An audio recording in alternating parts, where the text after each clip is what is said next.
So in case you want to share it with anybody, you can do that. So namaskar everyone. My name is Shakeel. I welcome you all to this webinar on behalf of Mind Mingle. Everyone who is watching us on YouTube, I request you to copy the link in case you want to share this video with anybody. You want anybody to watch this live streaming, you can simply copy and share the link of the live stream with your friends, colleague, and family.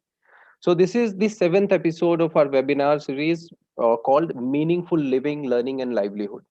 And today's topic is going to be the place of perception, knowledge, and learning. And as everybody knows, that Gopalan sir will be the facilitator of this program, and he'll be talking about the theme, and we'll be opening a question, and then our panelists will be joining the dialogue. In today's webinar, we have two panelists with us. Rekha ma'am. Rekha ma'am is a passionate educator and achiever of Guru Dronacharya Best Trainer Award. She has also won APJ Abdul Kalam Outstanding Principal Award, received Women Entrepreneur Award by VCCI Vibrant Gujarat, and many more. She's an international trainer for life skills and currently working as a principal at Podar World International School, Sama, Vadodara. Then we have Mr. Sharath Reddy with us. Mr. Reddy is a Valley School alumni where Gopalan sir has mostly worked, and having passed out from like Valley School in 2000, he then pursued mechanical engineer from RV College of Engineering and now has a postgraduate degree from the University of Michigan. After his return from America, he embarked on his entrepreneurial journey and successfully established two companies. One is Play, the website is playarena.in, a venue for sports and entertainment, and the other one is the Courtyard, a venue for art and culture. So I would like to invite Gopalan sir to take it from here, and then the facilitators will join the dialogue. Over to you, sir. Thank you, Shakeel. Namaste, everyone. So today's topic sounds philosophical. It's not at all philosophical, let me assure you. It's very intimately connected to our day-to-day living. And therefore, let me begin with a simile from our day-to-day world. A few years ago, I had the fortune to visit Gomukh. Gomukh is where the Bhagirathi River originates from a glacier, and it's quite a place to visit. The Bhagirathi, as you probably know, later joins up with the Mandakini and the Alaknanda, and then is called Ganga from Devprayag. So anyone who visits Gomukh or any of these places is always asked to bring some Ganga Jal back. So at Gomukh, there I was with a can in one hand and scooping water from the river into the can. I was scooping the river into the can, but what I was getting in the can was only water. At what point did the river become water? And it seems to me, if we can crack that question, then we have cracked a lot of questions. So the flowing water is the river. The moment you remove the water from that flow and capture it in a bottle, it's only water, it's no more river. And this has a parallel to this process of perception, learning to knowledge.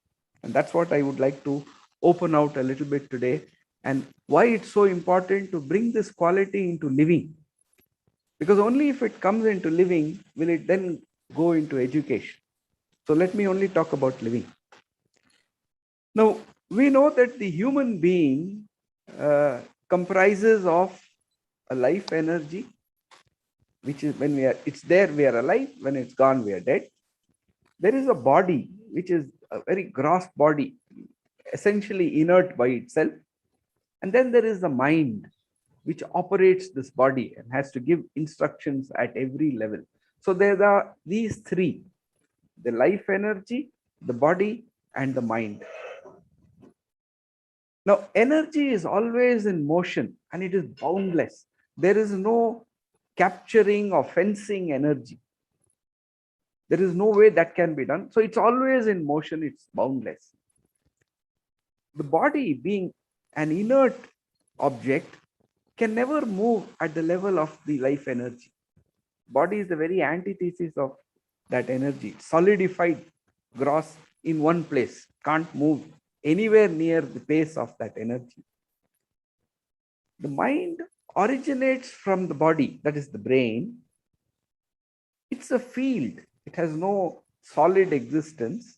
It's a field, and it seems to have the same capabilities of the energy. It can travel as fast as the energy. It can go as far as the energy can go, with one limitation. The mind is bound to memory. It cannot go outside the frame of memory. So there are these three.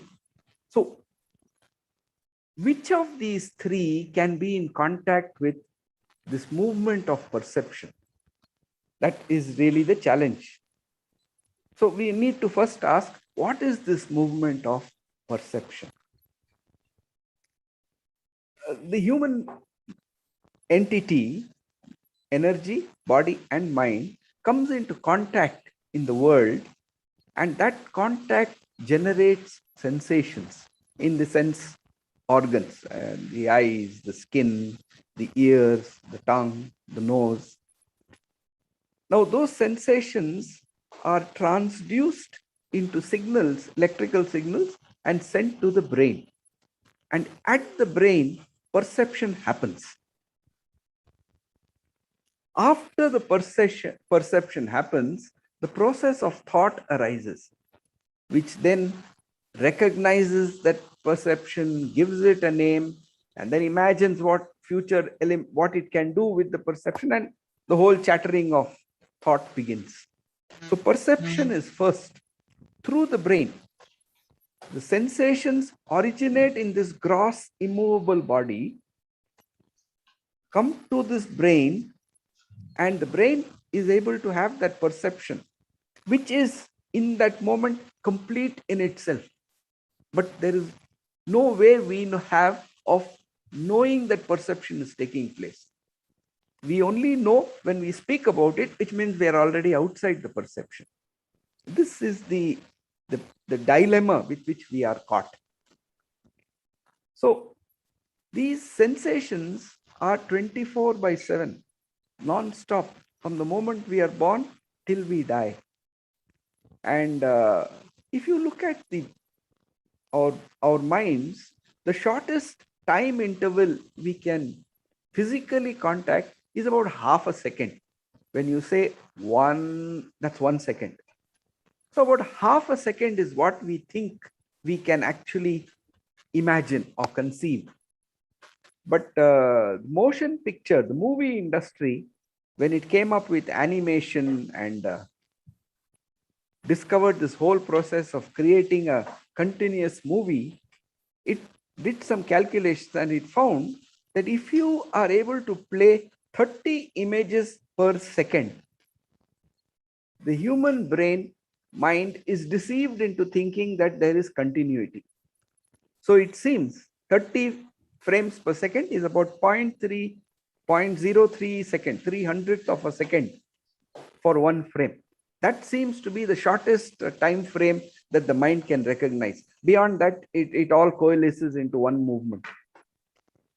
So if you calculate at 30 pulses per second, that comes to about nearly a million sensations in 24 hours. So our brain is perceiving over a million sensations in 24 hours. How many of those perceptions are we able to recall? Maybe 5 or 10. So the process of thought can only recall 5 or 10, but all these million perceptions are happening and wherever they have impacted, but they happen. So perception is ever in the current moment, that instant, until the next sensation comes. Mind is tied to memory, body is gross and insentient. So How can you be in that contact with that perception unless you are moving with that perception at the same pace? Is such a thing possible? And there is a very simple example from our real world which says it is very easily possible. Everyone has had the experience of sitting in a car and overtaking another car. Now, the cars may be traveling at 60 or 70 kilometers an hour, but at the time of overtaking, when you look into that next car, the difference in speed is just 5 or 10 kilometers an hour, not more. You can even pass something from one car to the other.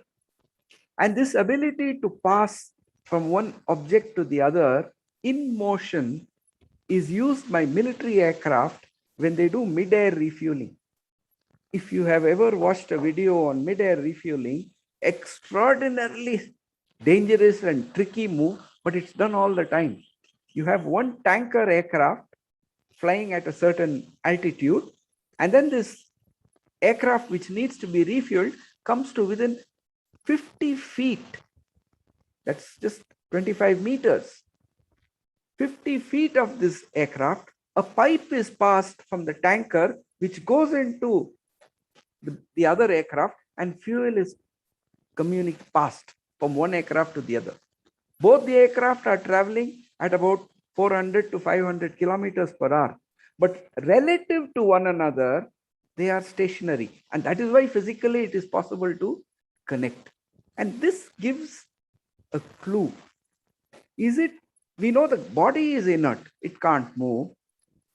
The mind is anchored to memory, and therefore it is bounded. Is there a way of moving away from that body and from the mind and being immersed in perception? And we have the experience of this happening day after day after day when we are in that state of attention.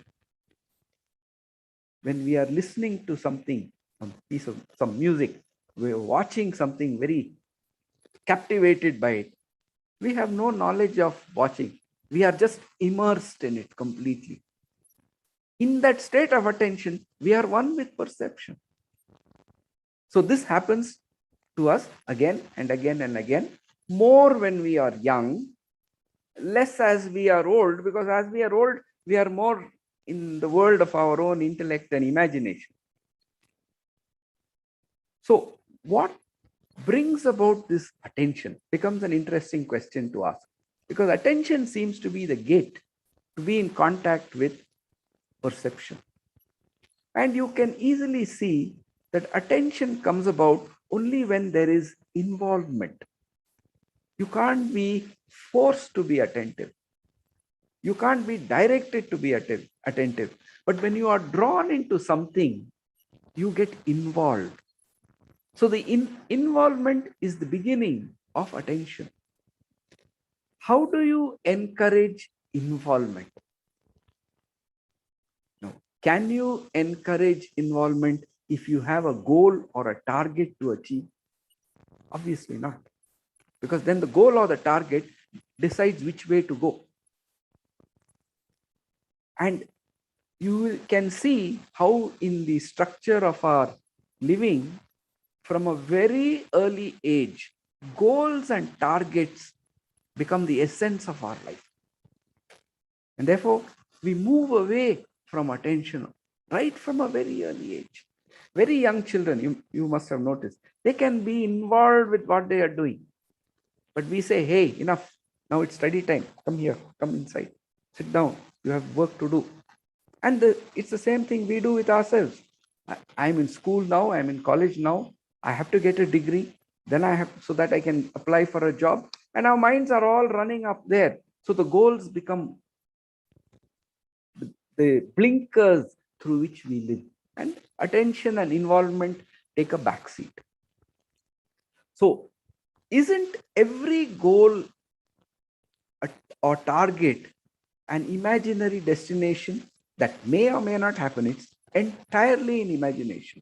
So don't we, when we have a target or a goal, give up what we are living with for some imaginary goal of a target or image of the future? Why are we afraid to live without goals and targets? Is it the fear that we may move into uncharted waters? Is it the fear that we know this is the route we want to take? 10 plus 2 plus 3, then work experience, go management institute, job, family, whatever. This path is charted out to us. And if we don't have a goal, maybe we will not stick to this path and we may go off somewhere else. And we don't know anything about that. And we don't want the uncertainty of that. So our craving for certainty of what will happen says, stick to this, forget involvement. And this seems to be the message right across the world today. Now, is it fear of the unknown or fear of letting go what we know? The unknown can't be scary. We don't know anything about it. But what we know is very precious to us. That's our bubble. And particularly in this COVID times, we all live within our bubbles. This bubble is safe. I don't want to let go of the safety of this bubble. See, life has brought us this far. Why don't we trust life that it will take us for whatever period it needs to take us? Why this sudden point where we say, now I have to direct my life? Is one of the questions that always intrigues me. At what point does this question come? Why does this question come?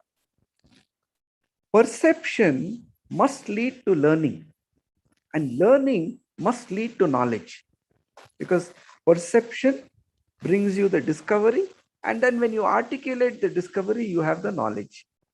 But this is a one-way direction. Knowledge cannot lead you to perception, because knowledge is already dead information. No amount of information can give you perception. And what is the goal of all human communication? Is it not to communicate whatever experience I have perceived? That experience is essentially feeling. But we have to communicate those feelings through words. And words are not enough. So we gesticulate, we show expression, we dance, we show emotion. And still we are not able to communicate the essence of the feeling of that experience. Because that's the limitation of our communication ability, of the instrument that we are using. So information can never recreate the experience, but an experience can always create information. It can create knowledge. So the only thing that matters then is to remain in perception. Knowledge must come. So, and to remain in perception, attention is all that is required. So it seems that the direction alone matters, not the goal. If the direction of living is attention, the goal will be reached. You don't have to be measuring, are you in the right direction? But if the direction is not right, then you will never reach that, whatever may be the effort. Therefore, the only thing that is necessary is to watch this step. Is this step in the right direction? That is all we need to watch. We don't need to break our heads with targets and goals and measurements. In this step is everything. So I only need to watch this step. That's enough. So why do we need targets and goals? That's my question. I kind of have a doubt. When I see children at a very young age, when they crawl, so they see all the adults like walking and they want to walk. Do they not have targets? Like they want to walk like adults and then they attempt that again and again, they fall, they stand back, and they genuinely then start walking. So do they not have targets naturally? How do you see this? Is that a target? See, at some point when you're 6 or 7 years old, you're fascinated by this bicycle, Hmm. Hmm. Yes. right? And at least 20 years ago, there were no balancing wheels. You pushed a cycle, you fell off it, then you jumped on it, right? You figured how to get that balance. Correct. Was it a goal, or you just wanted the feeling of it and you went for it? But we wanted that because we have seen somebody cycling very nicely, and we have a target that I want to do something like that. Yeah. And then to set that target, and then I attempt all and take all the experience myself. Does it not happen that way? I would be very careful about that word target. See, I see somebody cycling. I want to cycle. Or today I watch somebody on a skateboard. I would like to do that skateboard, but now I'm a little wary of trying that, right? But that's not a target. That's, you want to try that. That's not a target. Target comes when I say, right, before Monday morning, I'm going to be cycling. To fix that, see, that cycling may come in an instant. It may take 2 years. You started with the example of the baby. There are some babies which start talking in the first year. And there's a saying, at least in the South, if the child doesn't start talking in the first year, he will talk only in his third year. So there's no need to get anxious during the second year. What's wrong with my child? Why is he not talking?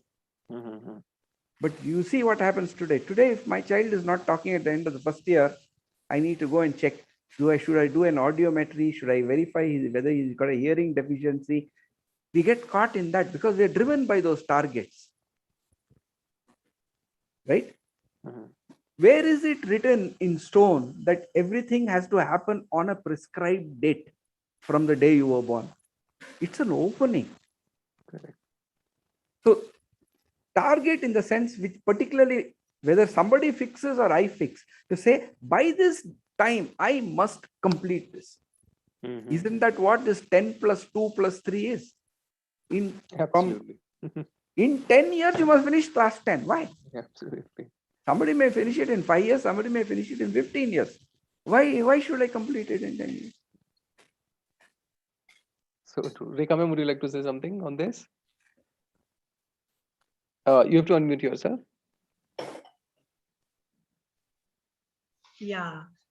Just listening to Mr. Gopalan, I was just recalling the school days, like how this perception happens during the classrooms, or when how the way the children are growing.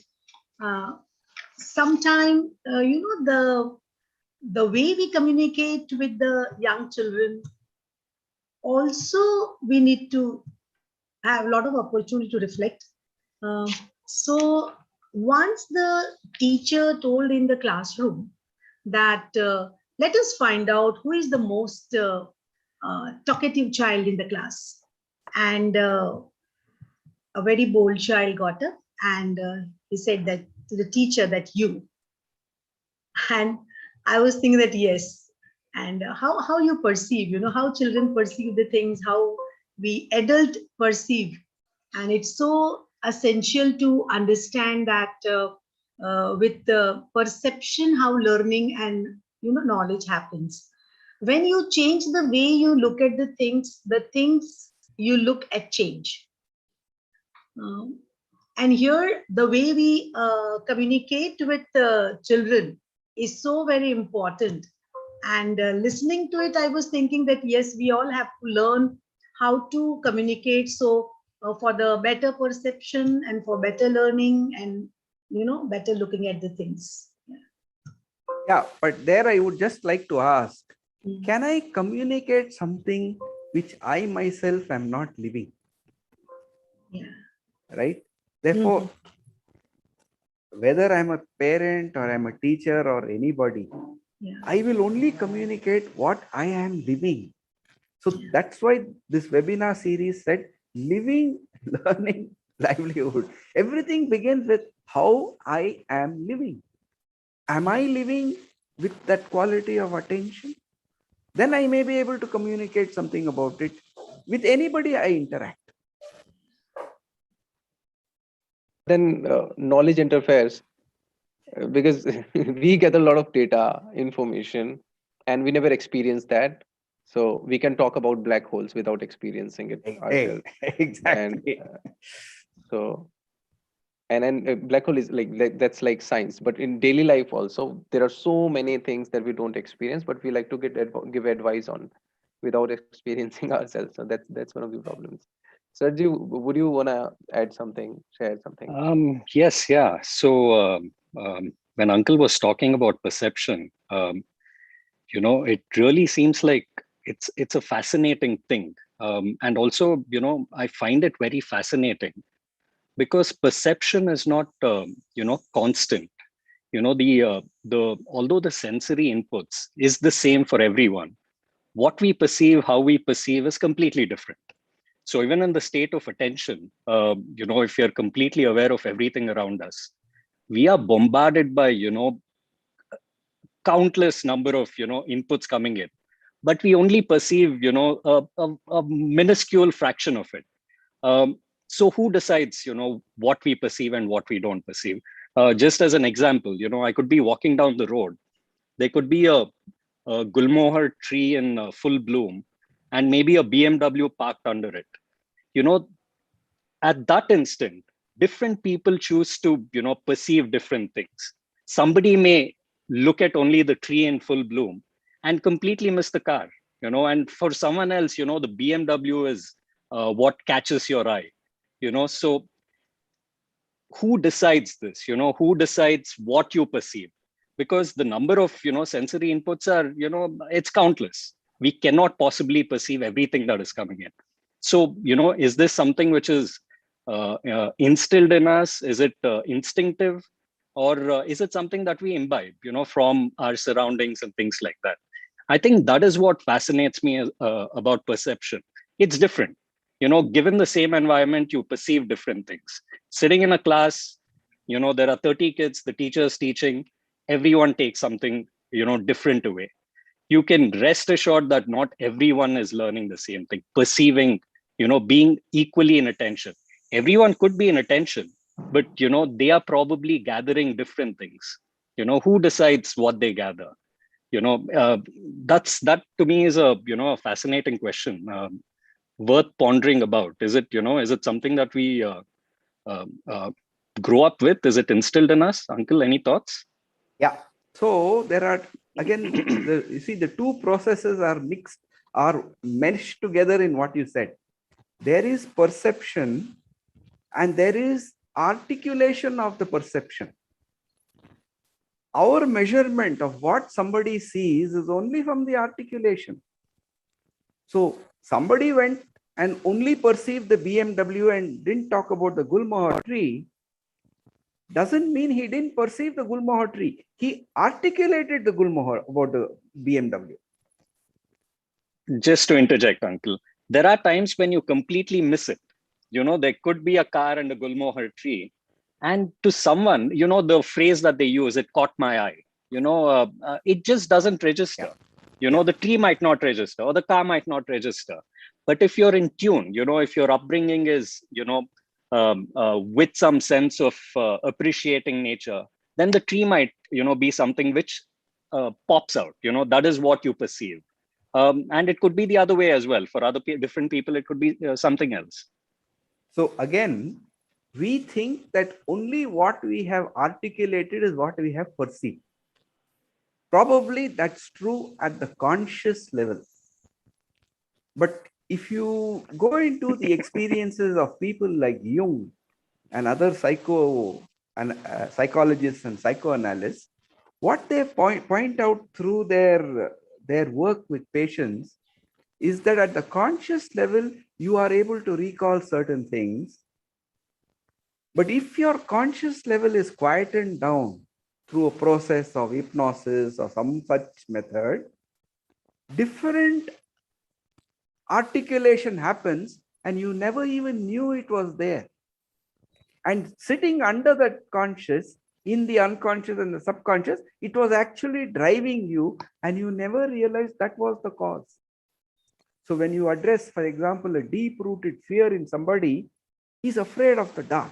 Why is he afraid of the dark? Sometimes it comes out much later, and this was Freud's experience, that a young woman who was petrified of the dark, under hypnosis, she came out and brought out that picture that when she was a young child, a tile fell off the roof and hit her mother on the forehead, and her mother had a bleeding wound. And that image, deep down, out of sight, was driving the fear of darkness. So, is it that we only choose to perceive, or perception goes to different levels of our being without our being aware of it? And what we are aware of it is only at the extreme periphery. And unless there is that quality of attention, we are not even aware of these other perceptions coming inside. Is it like we are consciously perception thing? No, we are consciously having that perception or acquiring knowledge because of our interest. Is it? How do we know that we are perceiving? When you say consciously perceiving, how do we know? Only when we articulate about it. Right. But that articulation is after the event. So whatever we are articulated is the water in the bottle. It's no more in the river. If we understand that limitation, that anything we articulate is after the event has gone. True. Then we ask, where is the need to articulate at all? And you look at that range of mountains and you say, the snow peak, why do I have to say, wow, snow peaks, I've seen this before? Where does that why that conversation has to start? It seems to start with the volition of its own. I never asked it to start. True. So is it possible to be aware at that moment of the conversation rising? And what is it making it rise? Is it possible in that instant? You know, if you have seen a camera shutter, the old cameras, the digitals you can't make out. When you're taking the photograph, there is that 1,000th of a second when the shutter opens. That's when actually you can look into the camera. It's all dark, you can't see anything, but it opens. In the same way, does perception open to us at that instant of perception? And if one is attentive, one gets it. The articulation of it is always a minute later. Absolutely correct. How does learning fit into this, Uncle? When does learning happen? Right. Now, let me say something which you can throw stones at, but I think there is only perception at one end, which is the flowing river, and there is knowledge, which is the water inside the bottle. Learning is that process of getting water from the river and pouring it into that bottle. Therefore, learning is always in contact with perception, but the result of that learning is never in contact with perception. Therefore, you have to be learning all the time, but never bothered about what is stored there. That's dead. Can you be learning all the time, every instant? Then you are always in touch with perception, aren't you? And this is not only at school, college, university level. You're an entrepreneur. Every day there's a different kind of challenge which comes. And in that instant of meeting that challenge, there is something you have learned in that instant. But see our conditioning. Now I must sit down, I must have analysis. Why that failed? And then we get into this post-mortem analysis. That is all water under the bridge. The instant of learning happened already. We are only trying to articulate the process so that you don't repeat this in the future. I mean, the objective is very simple. I don't want you to go through this experience again. Next time, I want you to get the result straight away. But don't you think when we revisit our experiences, once we perceive something, let's say I interact with something and then I go back and then analyze, do we not learn from this? I think we do. What do we learn? See, this analysis is all story after the event. If I had done this, it's all if. It's entirely hypothetical. Even if you make a mistake, supposing you're throwing a ball into the basketball net, When you throw the ball, you know whether your throw was correct or not, whether it's going to hit the net or not. You already know it. Aim was not right, force was not right, angle was not right. You don't have to articulate, you know. Isn't that what practice is about? Again and again, when you practice, without saying it, this is what you're doing. So the learning is only in that instant. That instant. So do we really need all this analysis? What would you want to say, Sharadji and Rekha ji? Because I personally believe that if I revisit things, so I can calculate if I had not done this, or if I do this way, and there, or maybe I would like to have a conversation with somebody, share my experience. I've done this mistake. How do I really make it right next time? And somebody else may come up with an idea that I might use if I just leave it at that moment. From in the beginning, just I made a mistake and I said like it's fine, I made a mistake, I'll do it next time on my way again, and then I think I can improve it if I think about it. What do you think, Sharadji? What I feel, that like listening to this, I was wondering that, okay, how children frame the perception. And here the communication is so very important. Usually, how we talk with children, like you say, sometimes we say that, oh, like, oh,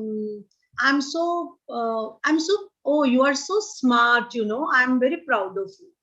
And I was thinking, rather than that, if we say that, oh, you are so hardworking, I'm proud of you. The way the adult talk with us, gradually we start, perceiving accordingly. And I will say, yes, even being a teacher or being a parent, how really we can have effective, or I will say good communication skills, where very clearly we are able to speak. Different people perceive in a different manner, and sometimes we try to say that, yeah, this is the thing, but you may perceive in a different manner, I may perceive in a different manner. I would just like to, I did one exercise with one of the group, and I would just like to share that. I'm showing you one card, and just tell me that what do you see, right?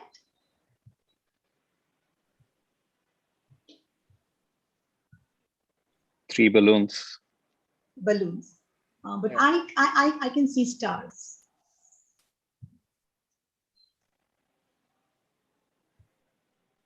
I'll tell you how. Very nice. I'm looking at the star and you're looking very at the nice. balloon. Very nice. Right?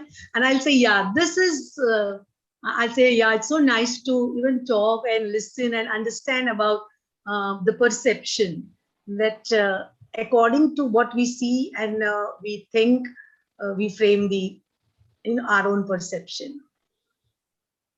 No, but Shakeel, to respond to what you were saying in one sense, see, we only tend to talk of our environment, right?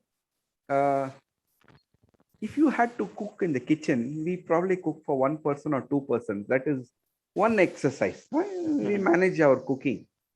And then you come watch one of these Maharajas cooking for 50 and 100 people, right? The scale is unbelievable. They don't have a recipe book in their hands, right? And you say, solo ke liye banana hai, and he starts putting things into that cauldron. And then you tell him, aaj zara mirchi zyada tha, kam kar dijiye kal, right? And next day the mirchi is less. He never measured. Every act that he did was intuitive. He takes like this and chucks like that. And you said, kam mirchi karo, he chucks like that still, but it's the right quantity that has gone in.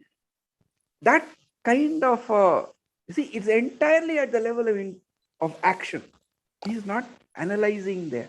Why the result was more chili? I mean, should I have put 1 teaspoon instead of half a teaspoon or whatever? There's no analysis there. But wouldn't we? Just a second. Yeah, sure. So with cooking, like I like cooking pizzas. So I bake pizzas. I made an oven, wood-fired oven at my rooftop. And so when I started this, so it was like a really bad pizza that I made. But then I analyzed, I thought about it. What went wrong? The fermentation was not like good enough. there was one thing, the kind of flour I was using, the kind of heat, and that oven that I made. So it took me at least like some 4 months to reach where I am right now to make that pizza. But every time I analyzed, thought about everything that I did, what went wrong, and my oven that I made, that was like with my hands I made it. So the floor of that oven, the stone, was not good enough. So it was not cooking like the back side of the pizza. So it had enough heat on the front side. So then I had to change that again, and I could do it because I could revisit what went wrong. So that's my Wait. yeah. Revisit is different from analysis. Correct. Analysis is entirely here. I should have done this. Or what you just now said.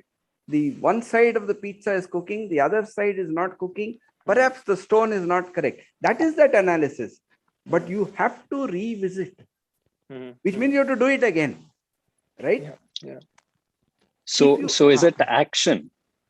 that So action which hones perception, that is what, fine tunes your perception maybe. that's exactly that. He's talking of pizza. I initially talked about learning to ride a bicycle, right? The different ways each person figures out to get that balance. Mhm, Yeah, sure. He falls, then he says, I made that mistake. I pedal too slow, I pedal too fast, whatever analysis he does inside his mind. But then he revisits. And when he is revisiting, I can assure you one thing, all that analysis is forgotten. Because at that time, the bicycle is shaking. You're only interested in how to keep the balance. That analysis goes away. Then so true. afterwards, you reanalyze. Yeah, yeah, so true. So revisiting, which means Mhm, what? Again and again and again, being in that state of learning, experiencing. You must have experience. mhm, And why only the student? All of us need to have that experience. So, Sharath, you used a word in the beginning, fascination, right?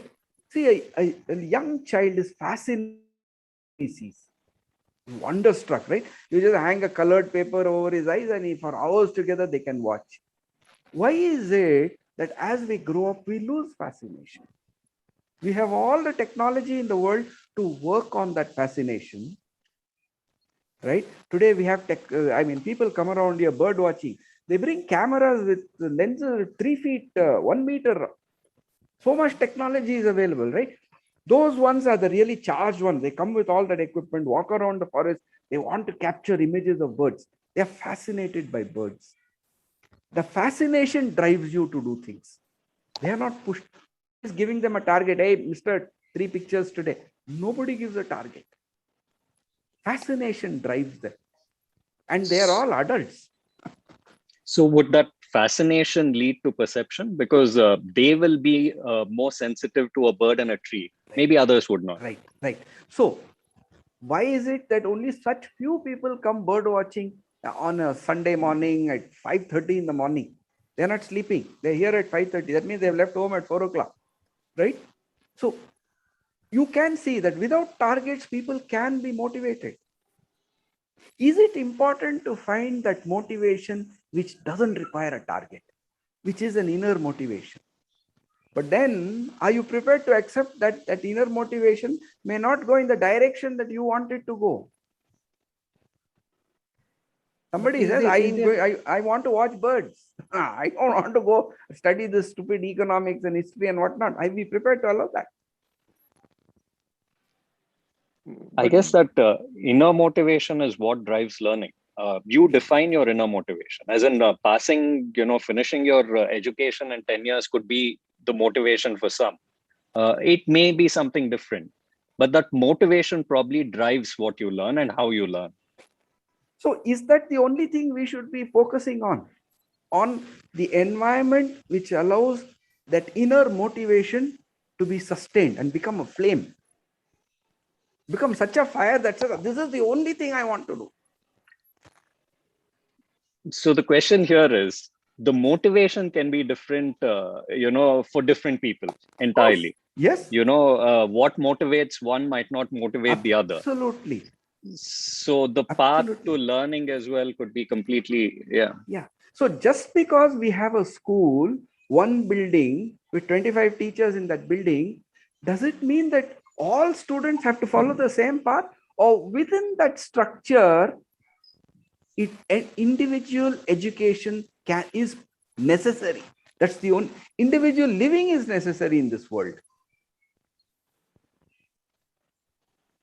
Otherwise, can you have a meaningful living? Sharath ji, Gopalan ji, again, the inner motivation many a times come from outside. So I see somebody watching bird, or maybe I see a series where somebody loves birds, and that ignites that fire in me Yes. that I want to do Very that. true. Very true. Or I see somebody planting trees all everywhere, and then I get motivation. So that comes from, again, from the Yeah. knowledge outside, isn't it? Does It it may, come again. from knowledge outside, or does it come from watching outside? Right? So if you give him the experience, he has watched out. I get See, it. Yes. inner and outer are only points that we define by standing at a particular point. Behind this is inner, this side is outer, right? So if every experience must give you that contact with the outside world, and that will bring up some motivation from inside. Is it important to do that? My only question is this: to have meaningful living, is it important to be able to find your what motivates you? Is it important to have that kind of a fire in your life? Life has given me a chance. This is what I want to do. Yeah. We have a few questions on YouTube.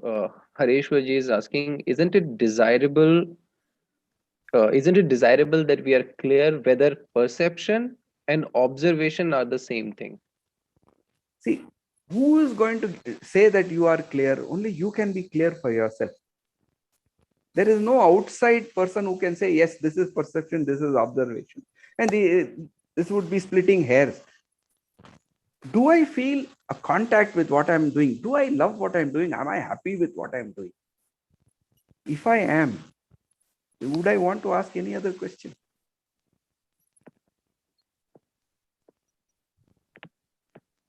Another question from Jyoti ji.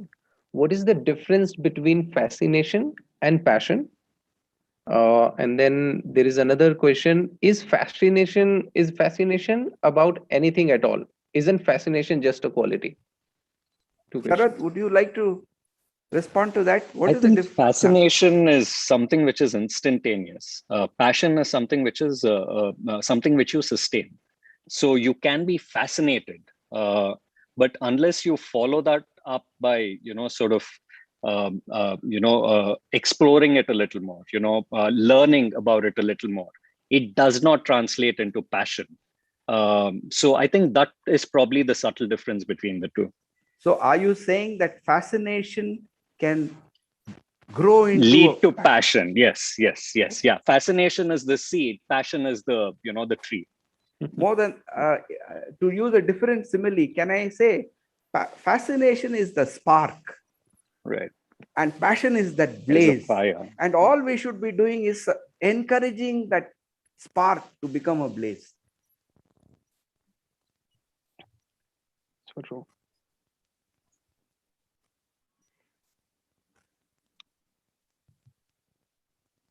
Do we have any other question? So then I would like to ask, if fascination is so important, why is it? Let's not go to the school. No? Let's talk about our lives. Are we fascinated with anything at our level? And if not, why not? And if we are fascinated with something, how much of our time, energy, and life do we give to that? And with that, another question would be, why are different things fascinating to, why isn't the same thing fascinating to everybody? exactly. This is exactly what I was coming to. There are so many people fascinated by so many bad things, meaningless thing, right, Sharath?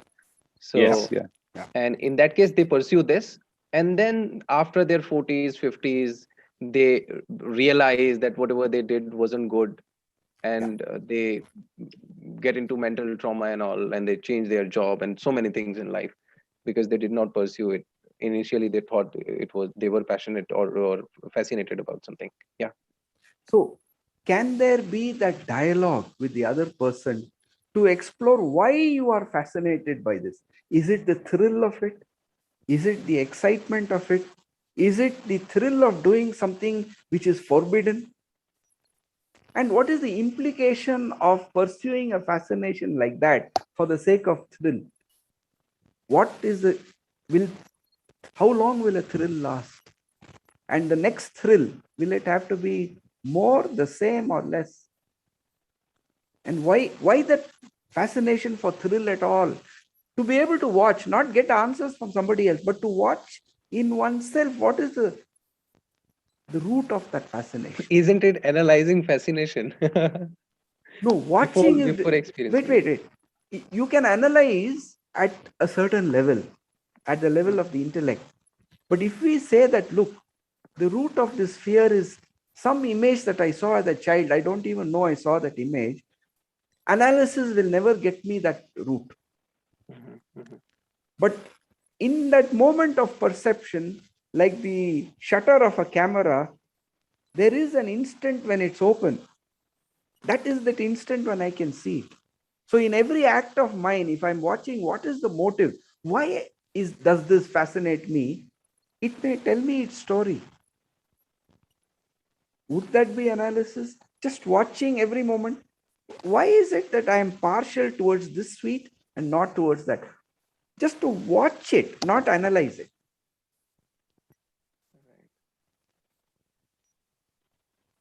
Jyoti ji also had a same question: how to find passion when a person gets fascinated through different things? So I guess uh, she had the answer already. See, I think every human being is born with that spark because that's the spark of life, right? So there is nobody who doesn't have it. Absolutely true. But we make sure that it's killed by the time the student he comes into student and becomes an adult, right? So that is where I feel if we start asking these questions, then we say that, look, meaningful living requires you to maintain that spark, not push it, smother it. And if all this knowledge and information in the world is going to result in smothering of that life, it's not worth it. But if we realize that very late in life, what's the use? It's too late. You can't turn back the clock even 1 second. But I guess, yeah, go on, Uncle. Sorry. Go on, Sharath. So I think, that is where we differentiate. A spark can, be a good thing and a bad thing. A spark can, burn down a forest, but it can also, be life-giving, fire as well.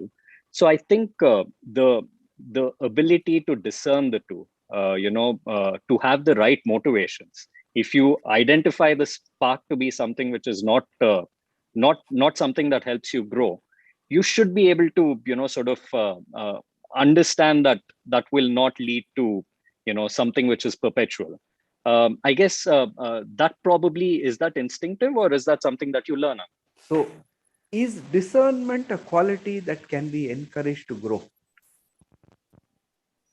And can you do it unless you're allowed to make mistakes? Right?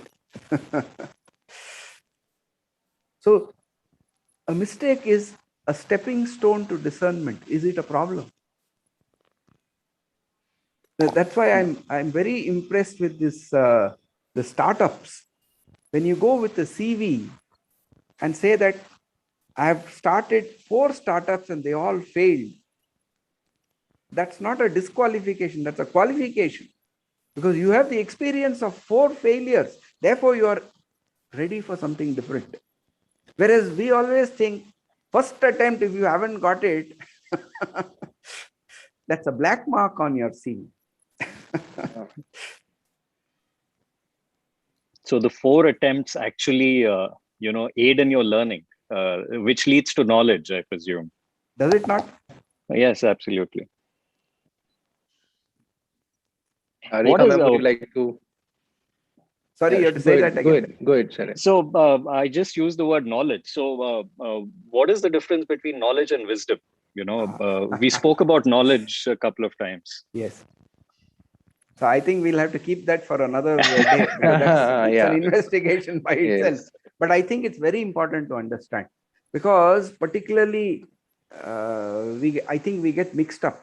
We are a civilization which is tens of thousands of years old, and we say we have the wisdom, right? That wisdom comes as knowledge. Can we just accept whatever was said in the past as the truth? That would be following. Do I need to reinvent that entire wheel and relearn everything? That is silly. So where is that balance between knowledge and wisdom? And where is the difference between knowledge and wisdom? Big topic for exploration. So you have given us a question for one of the future So that would be webinars. one of the topics we will take in the future, for sure. I just wanted to I wanted to know that there is connectivity between mindfulness and perception. Yeah. See, what do we mean by mindfulness? Is it not being attentive? Right? Being attentive to what is happening this instant. So even as I am talking, for example, if that's my problem with these webinars when the cameras are off. See, when the cameras are on, even as you're talking, you can make out sometimes that what you're saying isn't registering if you're mindful. If the cameras are off, what do you do? So isn't mindfulness really that attention that comes from just being observant?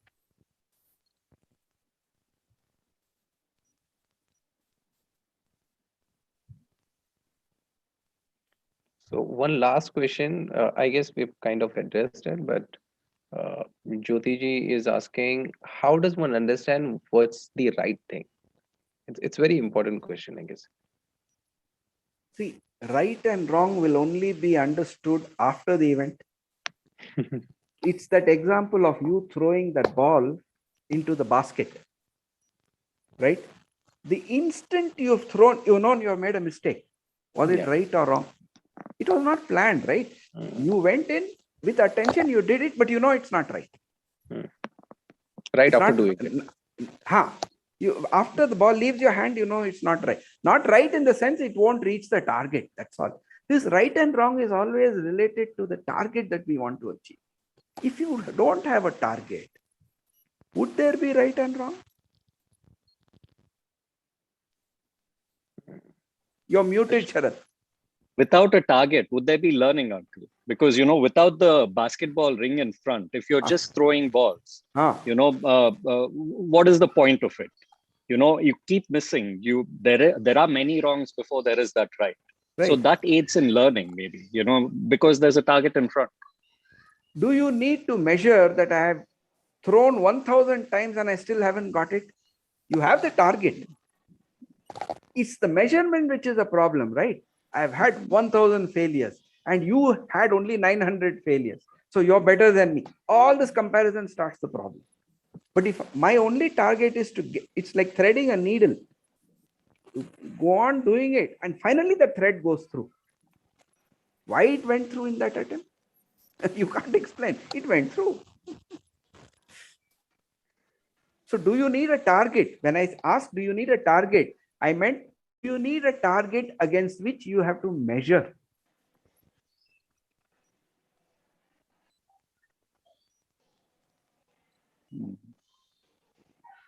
So a target sort of correlates to motivation loosely. Do you need that? It's okay to have a target, but it's not important to, sort of measure how and when you reach the target. So we are really talking now of direction, not target. I want to go to Delhi, so this is the direction I should go, right? But the moment you put a target, the meaning is that it goes with measurement, continuously checking, have you on pace? Are you on target? Is such measurement necessary at all? Yeah. So what is the difference between target and goals? I think, I don't know. Is there a difference? Maybe Same. that split level, you can say that a goal is you can say goals are directions, but goals can also be seen as targets. It depends on what you put as a goal. If you say my goal is to be happy in life, that's actually a direction. That's not a goal. But if you say my goal is to pass this exam in first class, that's a very different goal. That's a target where I'm saying 60 plus per numbers I must get. So I think we use the word with the intent of saying direction, but it translates when it comes out as something to be measured. Thank you.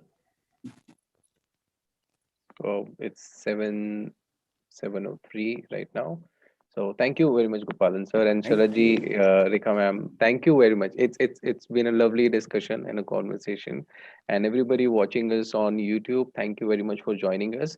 And in case you want to share this live stream with anybody, so video will stay there on the same link. You can just copy paste and share this with other people. In case you want to suggest us the topic for the upcoming webinars, we have these webinars every week. So whoever wants to suggest the topic, want to give any feedback, suggestions, you can write to me at shakeel@mindmingle.org, or you can drop maybe in the comment box as well. So we will be able to know what you are expecting from us. So, and that's all from my side, and we will see you again on next week. And thank you so much.